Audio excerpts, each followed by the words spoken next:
Hello friends, welcome back to mckilliplife. My name is Amber and today we're going to do a health journey update. And I thought we'd do it in a new and different way while I'm out for my walk. Because I've had a hard time thinking about how to film this, what all to say, what to include. So I thought maybe if I was in the middle of walking, then it'd get the juices flowing and get me over the hump of beginning this recording. So let's see.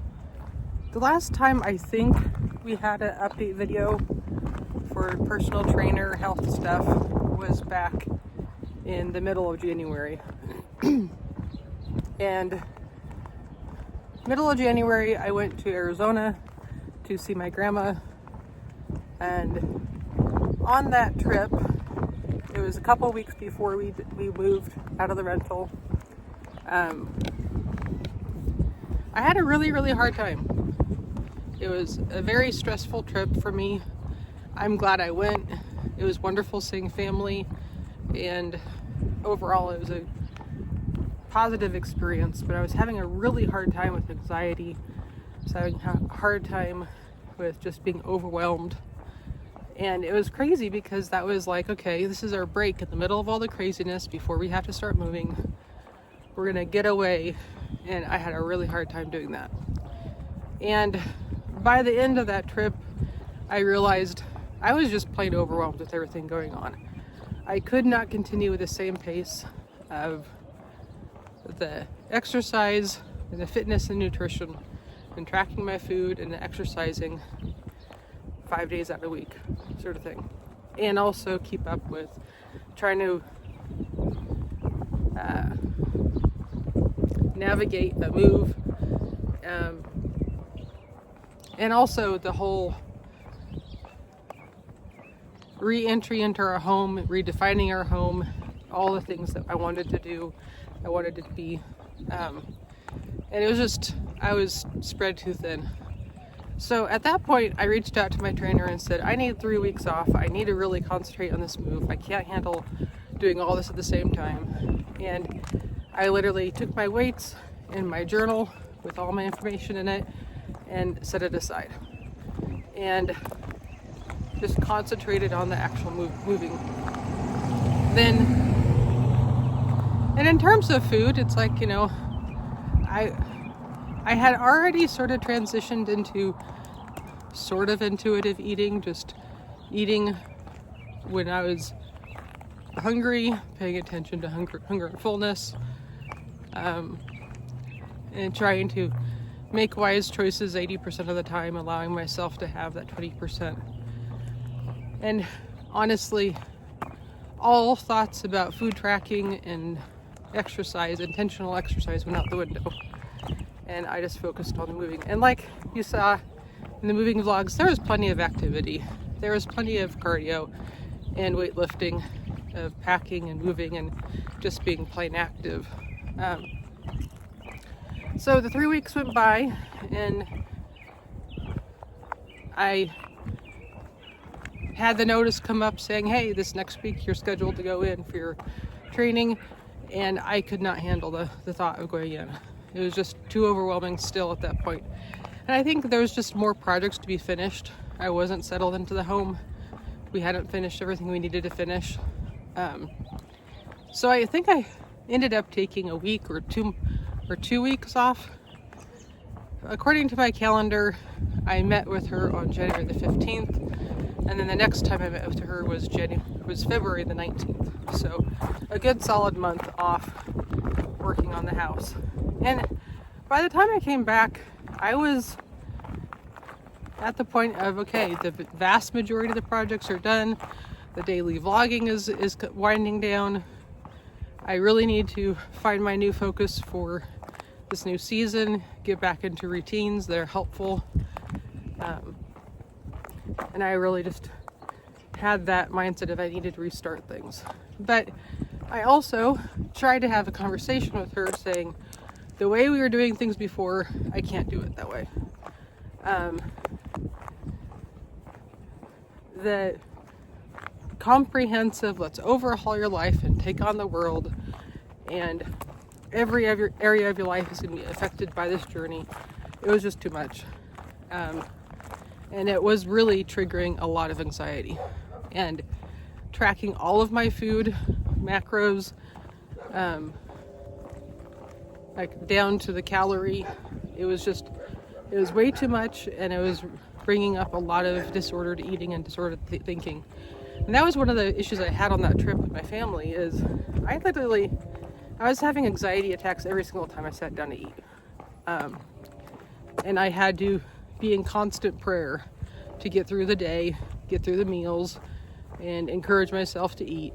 I'm not sure if I talked about this in this channel before, but I have a history of binge eating, but I've never really had a history of like anorexia or bulimia, but it's binge eating connected to just emotional eating. So to be in a situation where I was literally afraid to eat and couldn't make up my mind as to what was the right food to eat, what was a good food to eat, and just having this massive anxiety around food itself is a change for me, and different, and not a good change. The other thing, it's probably been since COVID, I've had a lot of issues with anxiety, and since that started, I've noticed that when the anxiety is bad, it really does affect my digestion. I'll completely lose my appetite. I'll go through periods where I just can't handle food. It's just nauseating. Or if emotions hit me really hard, all of a sudden my digestion speeds up like the wind. And I've been known to drop 10 pounds in a week because of anxiety. So it's frustrating, and trying to learn how to work with my mind, work with my emotions, work with my body, and say, yes, I want to lose weight, but no, being in a state of high anxiety is not a sustainable weight loss plan. Not eating is not I like food. I like exploring food. I like experimenting in the kitchen. I like introducing my family to new flavors and new cuisines. And, as a pastime right now, I'm reading a cookbook.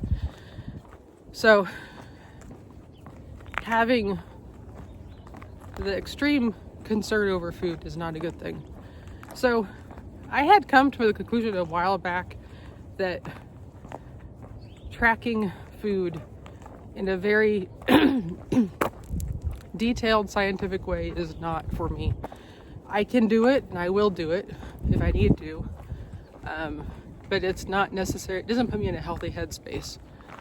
And one of the things that she's been talking about this entire time I've been meeting with her is trying to find sustainable patterns that you could, and habits you can have in your life.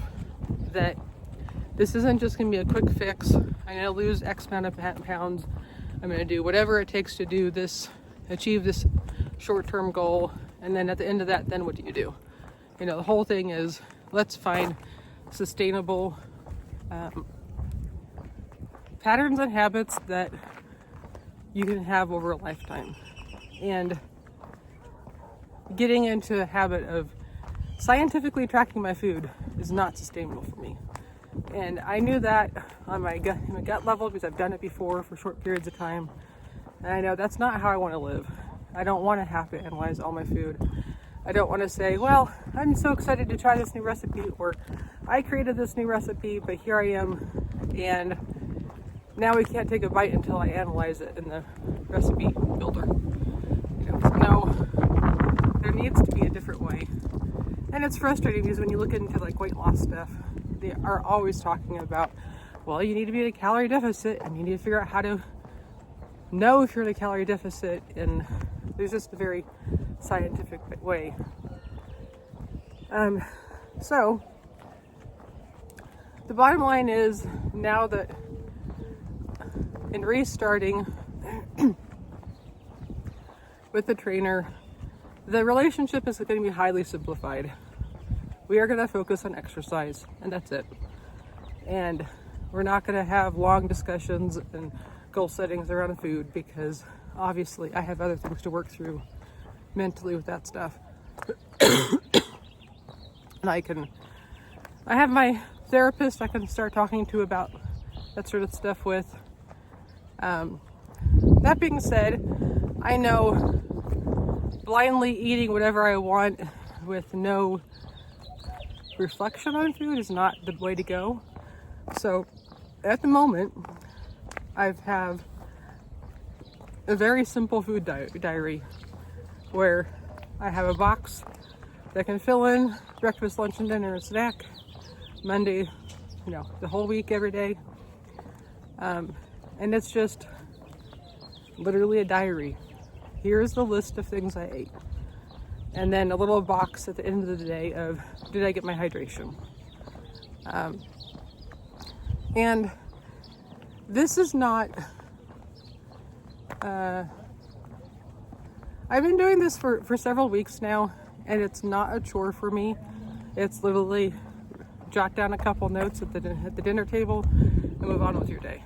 And my goal for this is just to give me an awareness of the food I'm eating, and knowing that I'm not just going to eat something and not have it in the context of how I'm eating overall. So, and then each week I've been talking to West and saying, I need your feedback, I need your common sense, and setting very, very, very, very small goals for myself, and saying, okay, we're going to implement this one thing. And the whole focus is baby steps towards a sustainable, healthy diet. So the very first thing I said for the first week was, I'm going to make dessert special again. And that means desserts are not going to be every day. It's not going to be multiple times every day, because that was something that we had slipped into with moving, and everything is just, well, this tastes good and this is enjoyable and this helps with the stress of the move, and having cookies and other sweets around the house and having no limits on whether or not you eat them or not. So taking those sweet dessert treat things and turning them into, this is going to be something special, and my goal is to only have it once a week. So I had watched a YouTube video ranking all the baked brownie mixes, and professional chefs were ranking them and talking about which one was best, and it all came down to Ghirardelli. And so a while ago I bought one of those and I made a pan of brownies and cut it up, and literally we had little packages of frozen brownies that we could pull out once a week and enjoy them, and they're very indulgent and very rich and very special, and we can have them. I think we settled on Sunday, so on Sundays we could have our treat at some point, and then the rest of the time, if I wanted something sweet, I could reach for a piece of fruit, or mainly fruit. Fruit will fill the need. Now, I did find that having a piece of fruit did help that sweet craving that I had, but at the same time, it didn't necessarily stay with me or fulfill the hunger issue. So I had gotten to the point where if I'm going to have a piece of fruit, I'm going to have a piece of cheese with it. So to combine the carb with the fat, to slow down how fast the carb hits my system, slow down the blood sugar spike and that sort of thing, and just make it a more satisfying snack. And that was working quite well. The next baby step I did was include a serving of vegetables. And it was mainly at dinner time, I want to have some vegetables with my meal. And then it progressed to trying to have a divided plate dinner, which basically means half of your plate is vegetables, a fourth of it is protein, and a fourth of it is carbs. And that works, but it doesn't quite work completely, because there's times where, oh, I want to have soup. And then how in the world do you divide that according to your little system? You know, that's not necessarily sustainable. That's a nice guideline if you're having that kind of meal, but it doesn't work with all meals. So those are the kind of baby steps I'm doing, and I figure one step at a time I can be building sustainable habits that I actually do want to sustain throughout my life, and they fit within my lifestyle, rather than saying, hey, I'm going to change all of this. And by doing this, then I have the flexibility to try the different recipes, as long as it's, you know, fitting in with what my goals are. Now, is this a scientific, measured, exact, timed journey to get to a certain destination at a certain time? No, it's not. But it's also flexible enough to last me for years too. So that is my approach right now to food and nutrition. And like I said, when I looked back on my journey with a personal trainer, my biggest takeaways and my biggest aha moments and things I've gained and enjoyed and had transformation in, it's all had to do with fitness. And that's where I find conversations with her to be very helpful, about talking about form and talking about how I'm doing things and how to progress, and just the encouragement to have that pattern of exercise throughout my days. And I can see myself long term sticking to a pattern like she had set up, which was Monday, Wednesday, Friday lifting weights, and then Tuesday, Thursday doing something cardio. So that is really the focus of my meetings with her now, is just, let's work out. Let's work on our form. Let's work on the, you know, the fitness side of things. So my last meeting with her was on February the 19th, and we did the weightlifting, and it took me a solid 5 days to recover.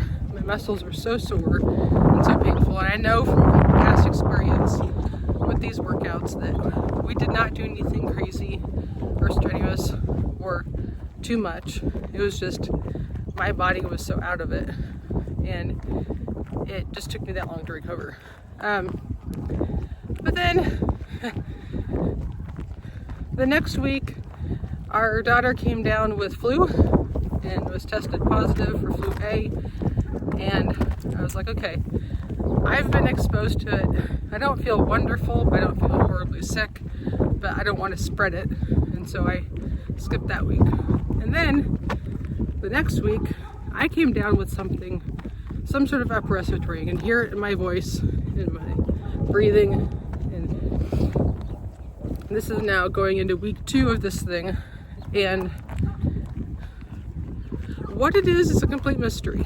We went to the doctor, they did the viral swabs, it came back negative. They did,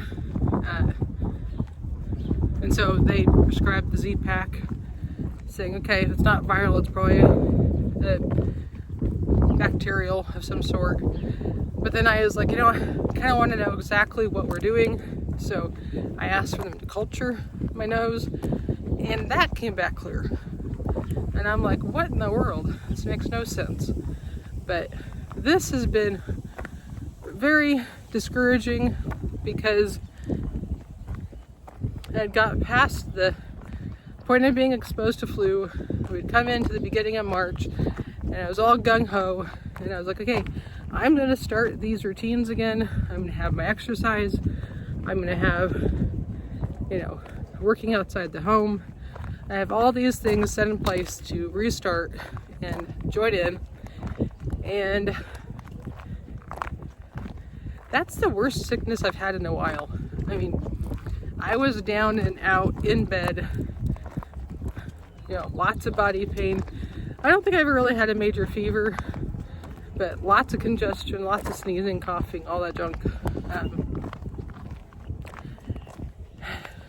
And after being in bed or being in a recliner for a solid week, my stamina is shot.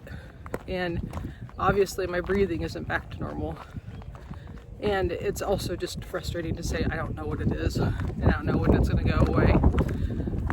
But this, like I said, is the second weekend, and my goal is to just start again. I want to start everything. I want to get everything up and running, but I know that that's not reasonable. So just like I'm doing with nutrition, I'm doing a small start. So my baby step for fitness is go for a walk. Back to the beginning, just go for a walk. And if you are exhausted and tired, then you're going to turn around and you're going to say, yay, I went for a walk. Whether it's 5 minutes, 10 minutes, 20 minutes, whatever it may be. And at this point, I've gotten back up to being able to walking at least a mile. Here, I've been walking for about 22 minutes. I'm completely out of breath and tired. Probably overdid it this time, but the excitement of talking to you and getting this thing filmed has distracted me, I suppose. But if I want to get back to the working out 5 days a week and pushing my limits and getting excited about the next weight I can lift, I had to start somewhere. I have to get my stamina back. And so here I am, going for a walk once again and just moving my body. And I know walks are wonderful for my health. It gets my circulation moving, it gives me fresh air, it gives me sunshine. All of these things are good for recovering from whatever this is, this crud in my nose. But so that's why, part of why we haven't filmed. Once the house was we considered finished, we've been silent on the air because I was sick, and sick to the point of barely functioning, barely doing my daily things. This is the first day in 2 weeks or more that I've actually put jewelry back on, and it felt okay to say, okay, let's add one more step to my morning routine. So I'm tired of setting goals and not being able to carry through on them, but my solution at this point is to just set smaller goals and say, okay, well, that one didn't work, let's set a smaller goal and let's get this ingrained. So hopefully at this point we can get back to a routine on YouTube. Not sure, I don't know what to promise, since as I said, I'm not recovered and I'm exhausted. But I did want to do an update and bring you up to speed and let you know what's been happening, because I know it's been a while since I did any sort of exercise updates or fitness journey or whatever you want to call this. But at this point, I am losing weight, but to me, it's not the sustainable good way to lose weight, because having anxiety and being sick, you know, you can't, that's not going to be your life moving forward. That's just going to be a temporary thing. But I am working on focusing on, am I hungry? And that's the other thing, is when I get into eating for macros and eating, tracking all my food, I often eat when I'm not hungry. And I know that's not a good pattern to be in, but I also know waiting around for hunger and barely eating at all isn't a good pattern either. So there has to be some sort of balance between the two. So I am approaching home. I've done a little bit more than a mile today, and I thank you for joining me on this walk and walk and talk. I would love to hear how your journeys have been going. if you have been struggling with illness this spring, or if you're gung-ho and been able to power through, and if you have been knocked out, how have you got back on your feet? How have you re-entered life? Not only re-entering life in terms of coming back from being sick, but just, here's my new house, here's my home, it's set up, and getting back into the rhythms of life. So thank you for joining me today. Until the next time I post, feel free to like and subscribe so you can be in the loop. Until then, have a wonderful day.